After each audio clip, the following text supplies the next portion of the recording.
Majelis Permusyawaratan Ulama MPU Aceh melalui Lembaga Pengkajian Obat-obatan, Kosmetika dan Makanan LPPOM menggelar pelatihan auditor sistem jaminan produk halal.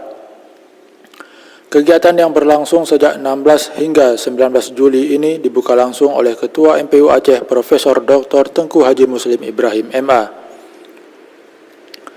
Dalam sambutan singkatnya, Abu Muslim menyampaikan bahwa sistem jaminan produk halal adalah suatu bentuk tanggung jawab dan kepedulian pemerintah Aceh dalam rangka memberikan bantuan bagi umat muslim pada khususnya dan masyarakat Aceh pada umumnya, tanpa melihat asal agama dan golongan tertentu.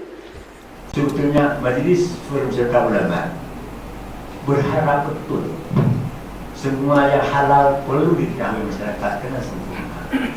Semua yang haram juga perlu diketahui oleh masyarakat agar dia tinggalkan harapan. Tapi kalau harapan saja tidak terwujud, kecuali melalui ada aktivitas. Dan dalam hal itulah kita harapkan supaya bapak-bapak, ibu-ibu sekalian, terutama sekali PLPPOM, penyelenggara acara ini, hendaknya tidak hanya diupayakan lahir upaya-upaya ini, pelatihan ini dalam bentuk yang sesempurna-sempurnanya. Di samping itu, Ketua Pelaksana Munardi SH.MH dalam laporannya menyampaikan kegiatan pelatihan auditor ini bertujuan untuk melahirkan auditor halal yang handal dan profesional.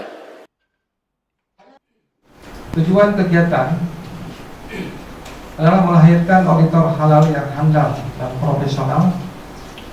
Auditor halal selain wajib memiliki kemampuan secara teknis juga harus memiliki wawasan keislaman yang mumpuni, terutama yang berhubungan dengan kehalalan suatu produk. Pelatihan auditor yang bertemakan kualitas auditor menentukan kelancaran sertifikasi halal ini menghadirkan para narasumber yang berkompeten di bidangnya, yaitu Ketua MPU Aceh Profesor Dr. Tengku Haji Muslim Ibrahim MA, Wakil Ketua MPU Aceh Tengku Haji Hasbi Albayuni, LPPOM MUI Pusat Dr. Aji Jumiono dan Dr. Sugiarto, serta Ketua Pusat Studi Halal Unsiah Dr. Yusya Abu Bakar. Tim Liputan MPU TV mengabarkan.